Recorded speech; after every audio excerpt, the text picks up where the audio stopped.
믿음에는 두 가지 종류의 믿음이 있다고 볼 수가 있습니다. 첫째는 희망의 믿음이 있고, 또 하나의 믿음은 약속의 믿음이 있습니다. 희망의 믿음이라고 하는 것은 겉으로 보기에는 굉장히 그럴듯해 보이고 화려해 보입니다.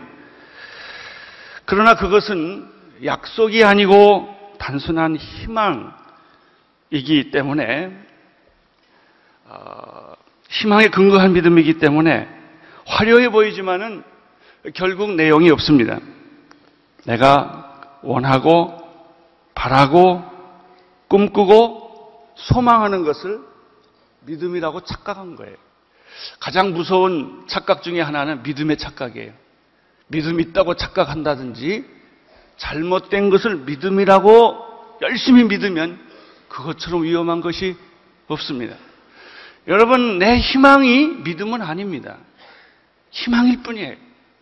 근데 희망이란 말이 멋있기 때문에 믿음으로 착각하기 쉽단 말이죠.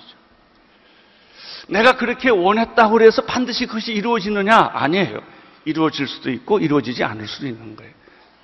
희망에게 우리는 속는 겁니다. 희망에게. 그러면 약속의 믿음이라는 것은 무엇인가? 희망의 믿음하고 달라요. 희망은 내가 원하는 것이지만 약속은 하나님이 말씀하신 거예요. 그래서 그것은 시시해 보이고 화려하지 않습니다. 별 볼 일 없는 것처럼 보이지만은 그 약속은 하나님이 하신 약속이요, 예언이요, 말씀이기 때문에 반드시 이루어지는 거예요. 그러면 내가 갖는 믿음은 내가 원하는, 희망하는 희망에 근거한 믿음이냐, 아니면 하나님께서 말씀하신 그 약속에 근거한 것이냐는 하늘과 땅처럼 차이가 있는 거예요. 나는 여러분들이 가지고 있는 믿음이 내 희망이 아니라 하나님께서 말씀하신 약속에 근거한 믿음이 되기를 축원하는 것입니다.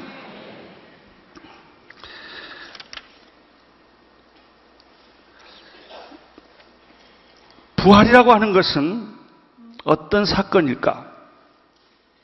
부활. 그것은 희망의 사건이 아니라 약속의 사건이라는 거예요. 부활의 믿음은 희망의 믿음에 있는 게 아니라 하나님께서 약속하신 말씀에 근거해서 이루어진 사건이라는 것이죠. 부활 사건을 믿는다는 것은요, 이성적으로, 상식적으로, 경험적으로 맞지 않습니다. 죽었다가 어떻게 사람이 다시 살아납니까? 불가능한 일이에요. 우리 이성은 동의할 수가 없는 사건입니다. 믿을 수 없는 사건이고 불가능한 사건입니다. 그렇지만 도저히 있을 수 없는 사건이지만, 그러나 이 하나님이 약속을 믿는 사람들에게는 부활은 기적이고 감동이고 기쁨이고 축복이 되는 것입니다. 여러분, 이성과 상식과 경영과 합리성에 근거한 믿음을 가진 사람들이 끝까지 성경의 말씀을 동의하지 못해서 생긴 게 다빈치 코드입니다. 요즘에 발견됐다고 떠드는 유다복음이라는 게 전부 뭐냐면 인간의 이성을 기준으로 해서 생긴 얘기예요. 어떻게 예수가 무리로 걸을 수 있느냐, 처녀가 아기 낳을 수 있느냐, 죽었다 사람이 살아날 수 있느냐, 이건 말도 안 되는 것이기 때문에 고대에서부터 나르는 이단 사설들을 전부 스토리로 엮어가지고 그것을 현대인의 구미에 맞게, 포스트 모던 코드에 맞게 만들어준 거예요. 결국은 이 얘기는 무슨 얘기는 두 가지 싸움이에요. 이성의 싸움인가, 상식의 싸움인가, 경험의 싸움인가, 아니면 말씀과 약속과 하나님의 사건인가의 문제로 귀결을 하는 것입니다. 하나님의 약속은 틀릴 수도 없고 변할 수도 없습니다. 영적인 법칙은 한계가 없습니다. 예수님께서 죽었다가 다시 살아난 사건은 2000년 전에만 있는 것이 아니라 지금도 그 사건은 유효합니다. 지금도 부활을 믿는 믿음을 가진 사람에게는 부활의 기적과 감동과 축복이 오늘 여러분과 나에게 교회 안에, 이 역사 안에 일어나는 것입니다. 예수님의 부활을 믿을 수 없었던 사건은 오늘 우리 시대에만 가지고 있는 특징이 아니라 예수님 당시에도 그런 사람이 있었습니다. 그것도 예수님의 제자 가운데 그런 사람이 한 사람이 있었습니다. 우리가 잘 아는 도마라는 사람입니다. 도마는 예수님이 십자가에 못 박혀 죽었다가 다시 살아났음에도 불구하고 믿지를 못했습니다. 믿지 못한 이유가 무엇일까 분석을 해보니까 세 가지가 있어요. 첫째는 현장이 없었어요.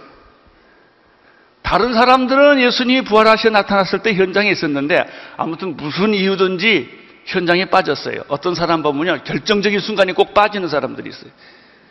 시시할 때는 잘 모이다가 은혜 받을 때 꼭 빠지는 사람이 있는데 그 사람이 도마가 아닌가 생각을. 도마는 어쨌든 그 현장에 없었어요. 그러니까 못 믿겠다는 것입니다. 두 번째, 도마가 예수님의 부활을 믿지 못하는 까닭은 하나님의 말씀보다는 자기의 이성을 더 믿었다는 거예요. 그가 예수님을 따랐지만, 예수님이 내가 죽었다 다시 살아날 거라고 예언했지만 그거를 그냥 잘 안 들었단 말이죠. 말씀을 잘 듣지 않으면 믿음이 안 생깁니다. 자기의 이성을 앞세우면, 자기의 생각을 앞세우면, 자기의 지식을 앞세우면 믿음이 생기질 않아요. 도마가 그런 사람 중에 하나였습니다. 세 번째, 도마가 부활을 못 믿은 까닭은 그럼 자기는 그렇게 못 믿었다 할지라도, 못 봤다 할지라도 친구들의 증언은 들어야 했습니다. 그것도 한두 사람이 아니라 여러 친구들이 부활하신 예수를 직접 봤다고 말했음에도 불구하고 이 도마는 그것을 무시를 했습니다. 여러분, 아직도 우리들 주변에 보면은 하나님을 믿지 못하는 사람들이 많은데 그 이유가 대개 세 가지예요. 현장에 없었기 때문에. 두 번째는 자기 이성을 너무나 신격화시켰기 때문에. 인본주의와 그리고 이 지식과 과학에 세뇌가 되어 있어서 영적인 세계에 대해서 무지하기 때문에. 그리고 그렇게 많은 친구들이, 존경하는 사람들이 예수 그리스도를 얘기를 했지만 안 믿는 거예요. 도마가 바로 그런 사람이었습니다. 안 믿으면 어떤 일이 생깁니까? 아무 일도 안 일어납니다. 안 믿는 건 좋아요. 아무 일도 안 일어나요. 우리는 어떤 큰 일이 일어나기를 원해요. 한국 사회가 변하기를 원해요. 교회가 변하기를 원해요. 내 인생이 변하기를 원해요. 내 자녀가 변하기를 원해요. 그러면서 안 믿어요. 그건 이율배반이에요. 여러분, 태양의 존재를 거부하면서 태양의 혜택을 어떻게 받습니까? 여러분, 공기의 축복을 거절하면서 어떻게 생명이 유지될 수가 있겠습니까? 하나님을 거절하면 무슨 일이 생길까요? 하나님이 안 오세요. 간단합니다. 여러분이 하나님을 안 믿는데 하나님의 은혜와 축복이 어떻게 여러분에게 임할 수가 있겠습니까? 하나님을 인정하고 하나님을 믿고 하나님을 받아들이고 그분을 환영해야 하나님의 축복이 여러분에게 물처럼 흐르지 않겠습니까? 여러분, 사람도 그래요. 그 사람 욕하면요, 그 사람이 절대 내 옆에 안 와요. 그 사람을 인정하고 그 사람을 받아들이면 그 사람이 내 옆에 오지만 그 사람의 약점만 보고 단점만 보고 야단만 계속 치면요, 부모를 할지라도 안 갑니다. 야단치는 부모 옆에 자식이 안 갑니다. 날 사랑하고 날 받아들이고 허물을 감싸줘야 가는 거 아니겠습니까? 여러분, 하나님을 환영하십시오. 하나님을 받아들이십시오. 하나님에 대해서 긍정적인 태도를 가지십시오. 그러면 하나님께서 여러분에게 찾아오십니다.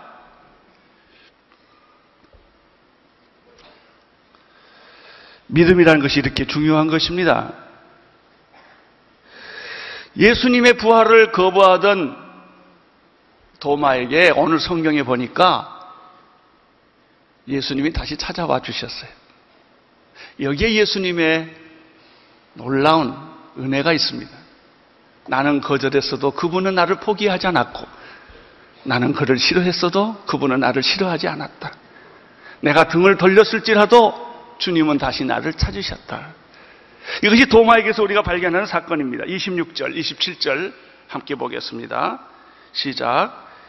여드레를 지나서 제자들이 다시 집 안에 있을 때 도마도 함께 있고 문들이 닫혔는데 예수께서 오사 가운데 서서 가라사대 너희에게 평강이 있을지어다 하시고 도마에게 이르시되 내 손가락을 이리 내밀어 내 손을 보고 내 손을 내밀어 내 옆구리를 넣어보라. 그리하고 믿음 없는 자가 되지 말고 믿는 자가 되라. 왜 예수님이 제자들에게 다시 찾아왔을까요? 물론 제자들에게 부활을 다시 한번 확신시켜 주시기 위하여 오신 이유도 있겠지만 이 본문을 앞뒤를 가만히 잘 살펴보면 확실한 것은 도마에게 초점을 둔 거예요. 예수님은 모든 사람이 다 믿어도 도마 한 사람 안 믿는 게 불편한 거예요. 99마리 양이 다 우리 안에 있지만 집 나간 한 마리 양이 불편한 거나 마찬가지예요. 하나님은 한 사람을 소중하게 생각하세요. 잃어버린 한 양에 대해서 예수님은 마음을 아파하세요. 그래서 다시 찾아왔습니다. 여러분, 여기서 우리가 배워야 될 게 하나 있습니다. 인간의 불신과 배신이 하나님의 사랑과 은혜보다 결코 크지 않다는 거예요. 우리는 늘 내가 크다고 생각해요. 내 생각이 위대하다고 생각하고 내 판단이 옳다고 생각하지만 하나님 앞에 가보면 안 그래요. 여러분, 배신이 그렇게 크지 않아요. 하나님의 사랑이 커요. 여러분의 불신이 그렇게 위대하지 않아요. 하나님의 은혜가 더 큰 거예요.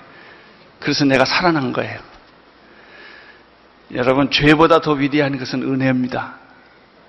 내가 죄를 그렇게 졌어도 하나님은 나를 용서하신 거예요.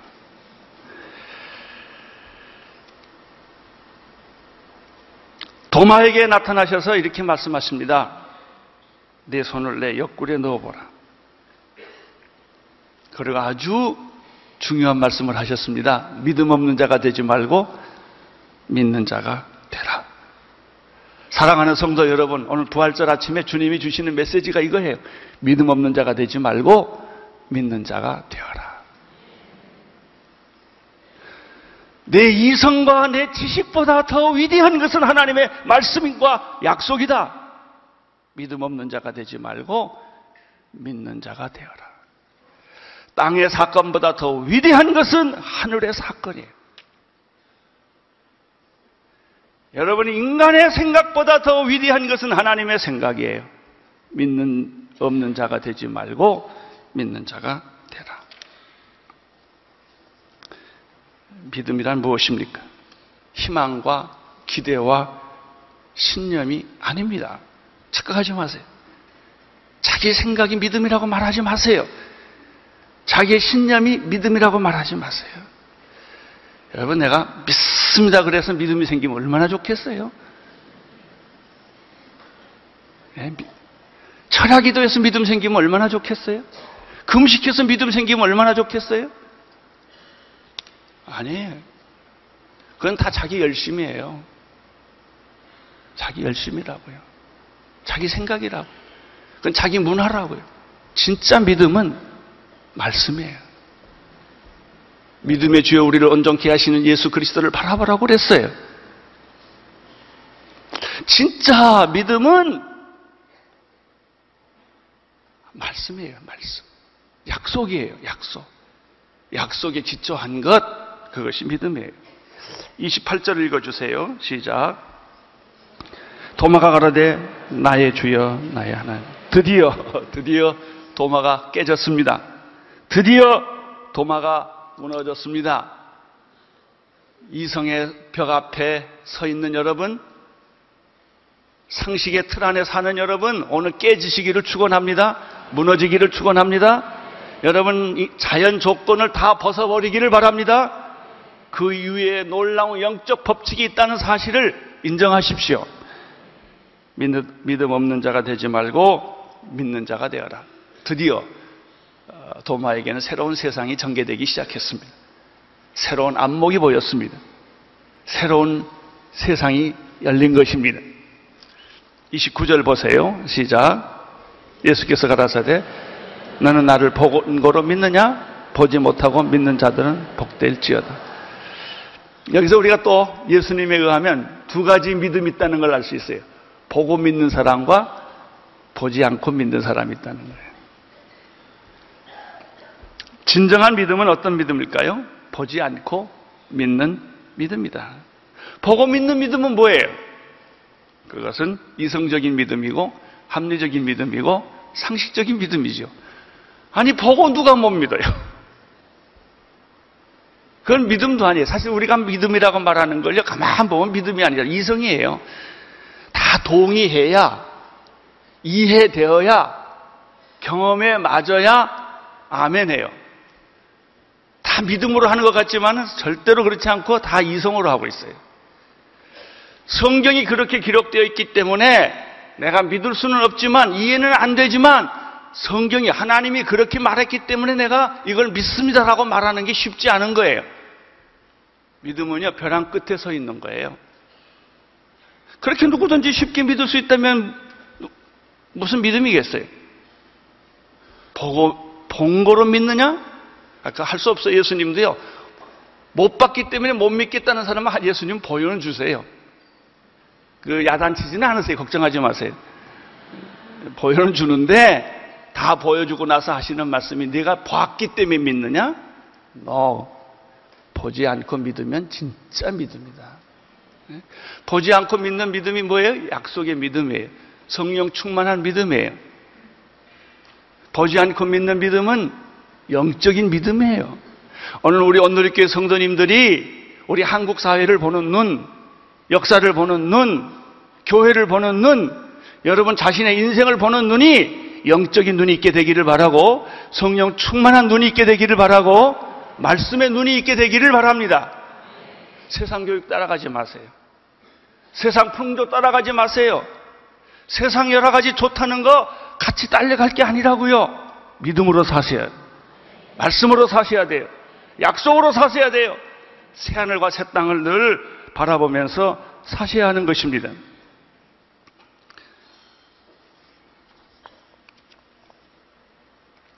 믿음은 바라는 것들의 희망이고 보이지 않는 것의 증거입니다. 믿음을 가지면 기적이 보이기 시작합니다. 믿음을 가지면 미래가 밝아지기 시작을 합니다. 믿음을 가지면 내 안에 상상할 수 없는 평화와 기쁨이 넘치게 되는 것입니다. 여러분, 한국 사회를 보는 눈도 양면성이 있어요. 나는 오늘 여러분들이 믿음으로 한국 사회를 보기를 바랍니다. 믿음으로 여러분의 자녀를 보게 되기를 바랍니다.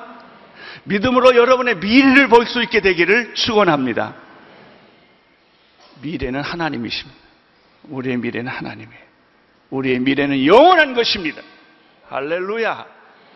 여러분, 부활절 아침에 우리가 선포해야 됩니다. 이민족 희망이 있다고 말해야 됩니다.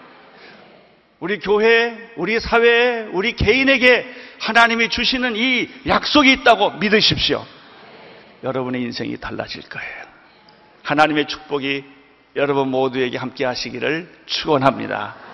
기도하겠습니다. 하나님 아버지, 우리 사랑하는 성도님들에게 이 시간에 성경이 기록된 모든 약속이 이루어지게 하여 주옵시고, 예언이 이루어지게 하여 주옵시고, 성령 충만한 역사가 이루어지게 하여 주옵소서. 아버지 하나님, 부정적인 것을 다 버리게 하여 주옵시고, 세상적인 것을 다 버리게 하여 주옵시고, 인간적인 것을 다 버리게 하여 주옵시고, 주님 온전히 하나님을 바라보게 하여 주옵소서. 예수님 이름으로 기도드리옵나이다. 아멘.